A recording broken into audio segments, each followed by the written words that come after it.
Os romanos crucificaram milhares de pessoas. Mas aquela crucifixão de Jesus de Nazaré foi diferente. Por quê? Vou te falar por quê. Vou contar uma historinha para você.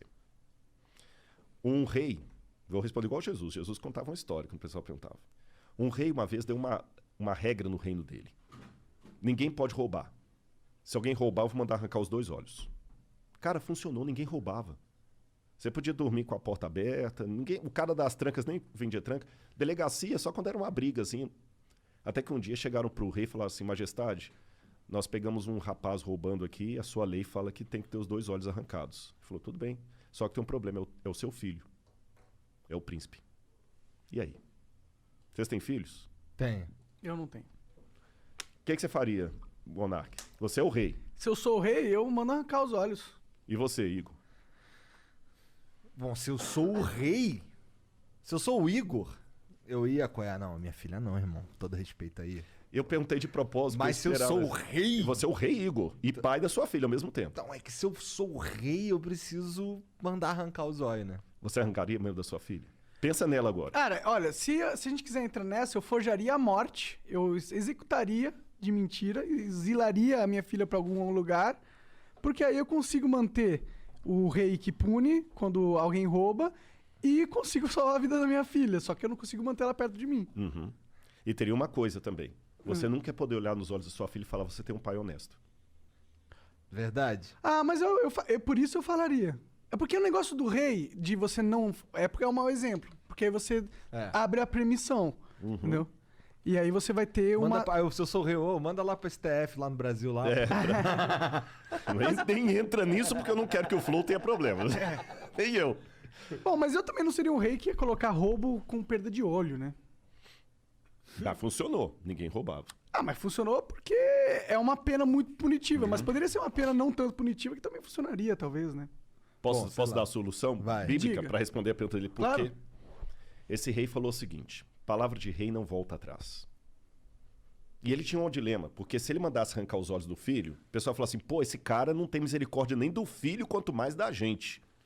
É uma mensagem bem forte. Bem forte. Se ele poupasse o filho, o pessoal também fala assim, pô, se fosse o filho da faxineira, sabe o que ele fez? Ele falou o seguinte, como rei eu não posso voltar a palavra atrás. Mas como pai que ama, eu não tenho filho, tá, monarca? O Igor vai entender, o Igor tem mais autoridade para falar isso, que ele tem uma filha, eu não tenho. Tem 2. Tem 2. Como pai, eu também não posso negar a salvação para o meu filho que errou, mas está arrependido. São 2 olhos que a lei quer, são 2 olhos que a lei terá. Podem arrancar os meus olhos e deixa o meu filho. Quando o mal surgiu no universo, o mal existia... Tem um lance em filosofia que eu não quero... Vou tentar mastigar para ficar mais fácil. Vocês ouviram o Pondé aqui, com muito mais propriedade do que eu, que chama-se metafísica. Foi a matéria mais difícil que eu estudei em filosofia. Metafísica é a doutrina do ser. Tudo que existe, existe primeiro em potência, depois em ato. Eu não tenho filho, nem o monarca. Nossos filhos existem em potência. As suas filhas existem em ato. É potência mesmo, né, monarca? Não tem ninguém... É potência. É potência mesmo, pode ficar tranquilo. Não tem nenhuma certidão para ser reclamado, não. Nenhum DNA, não, brincadeira. Então, os nossos filhos aqui existem em potência, porque eu posso ser pai, ele também pode. As suas não existem em potência, elas existem em ato, que elas já existem. A minha filha não tem como ser estuprada, como ganhar um prêmio, como passar no vestibular, como pagar um seguro de saúde para ela. As suas têm, para ganhar tanto coisas boas quanto ruins. O mal, como potência, passou a existir no universo a partir do momento em que Deus não obrigou nenhum filho a ser fiel a ele. Eu criei vocês e vocês estão livres. Só que sigam as minhas leis para que tudo dê certo. E aí, com a ruptura que houve no universo cósmica, a lei de Deus foi quebrada. E a punição era que o pecado passou agora de potência a ato. Ruptura cósmica? Ruptura cósmica. Que quer dizer porque com o isso? universo estava numa harmonia que foi quebrada. Você entendeu? Não era plano de Deus que criança e leucemia estivessem na mesma frase. Não era plano de Deus. Deus não queria isso. Deus não queria a pancada que você ganhou no seu carro hoje. Deus não queria isso. Mas aconteceu. Ele sabia que ia acontecer. Aí alguém fala, pô, sacanagem, se ele sabia, por que ele deixou? Aí que vem o Lúcifer, o vulgo Lúcifer, né? Que é Lutíferos, que é um nome que vem do latim, que não está na Bíblia, como eu falei. Mas vamos chamar de Lúcifer assim mesmo. Vem o Lúcifer, que faz toda a rebelião e tudo.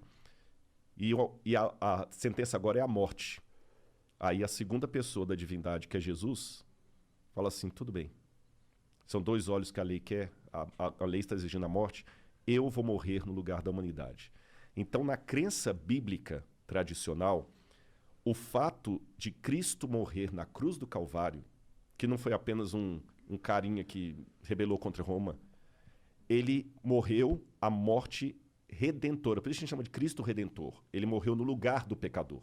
Ele que não era pecador morreu. Por isso que no Antigo Testamento sacrificava um cordeiro inocente para representar o Cristo.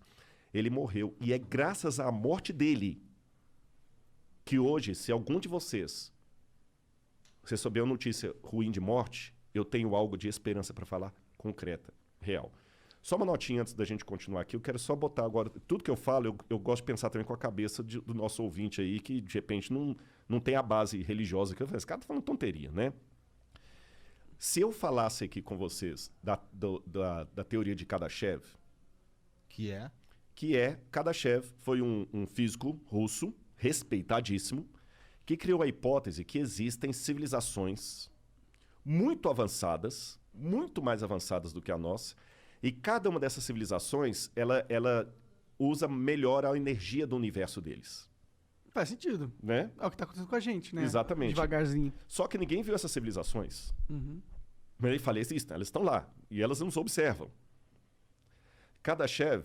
Segundo a teoria do Kardashev. De que ano que ele viveu? O Kardashev é do início do século XX, 1920, 1930, moderno, por aí, é moderno.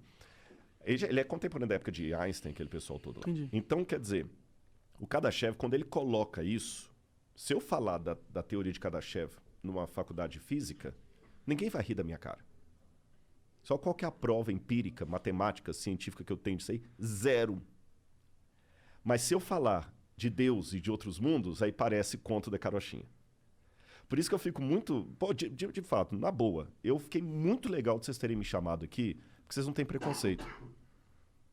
Você entendeu? Não tem, mas não, dependendo do lugar que eu for, se eu falar da teoria de Kardashev, que é muito, muito louca, você entendeu? Pessoal, que legal, pá.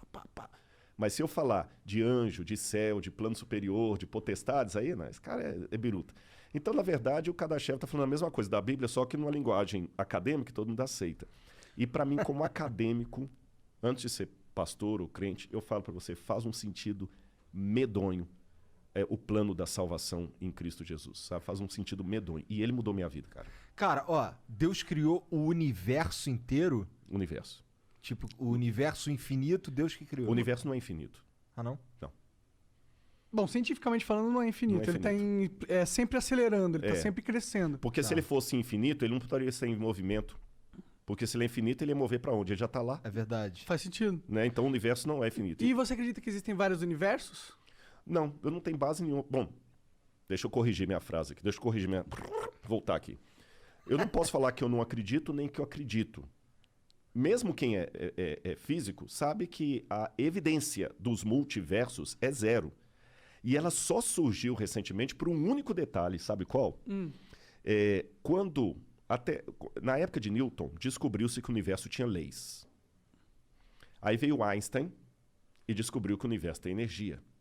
E na época de Einstein, você tinha Einstein, tinha Hubble, tinha outros ali que trabalharam com Einstein e perceberam, Lemaitre era padre, inclusive, Lemaitre, e descobriram que o universo teve um começo. Alguns chamam de Big Bang. Não vou entrar no mérito da questão, porque na minha área eu vou falar asneira aqui, mas muitos pensam no Big Bang. Teve um começo.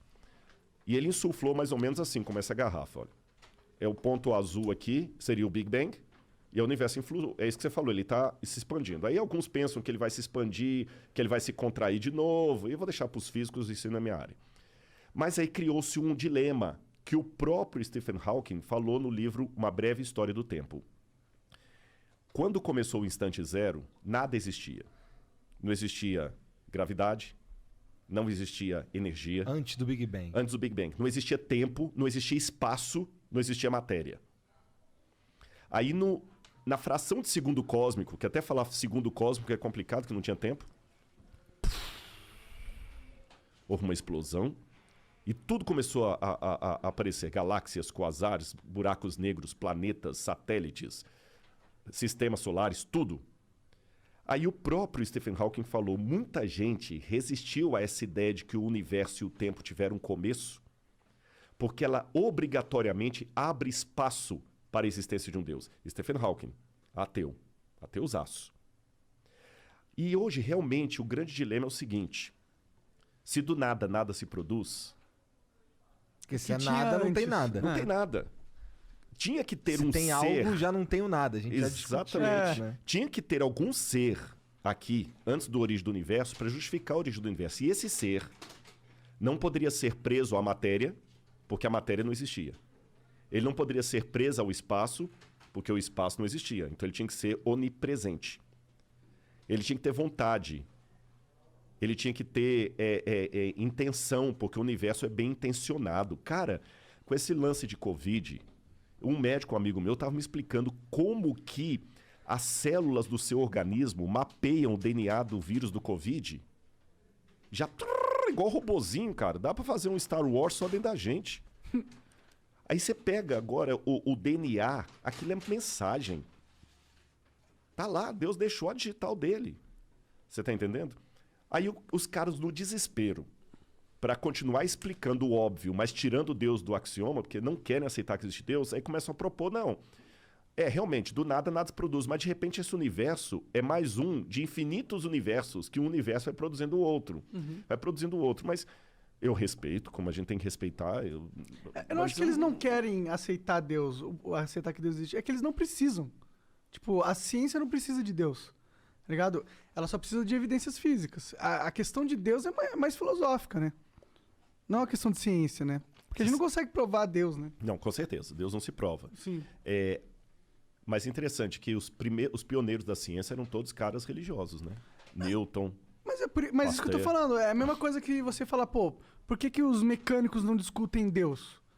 Porque faz sentido discutir Deus, o negócio deles é arrumar carro, tá ligado? Mas aí eu concordo com você, desde que eles não discutissem Deus, mas também não afirmassem que ele não existe com base na ciência. Aí eu concordo também. Eu acho que é Esse que é o impossível lance. você afirmar que Deus não existe. Não, Deus, nesse livro... Ou afirmar que ele existe, de certa forma. Nesse livro eu falo assim, a improbabilidade de Deus. Porque Deus não é teorema, Deus é axioma. Qual que é a diferença? Teorema você prova. Teorema de Pitágoras.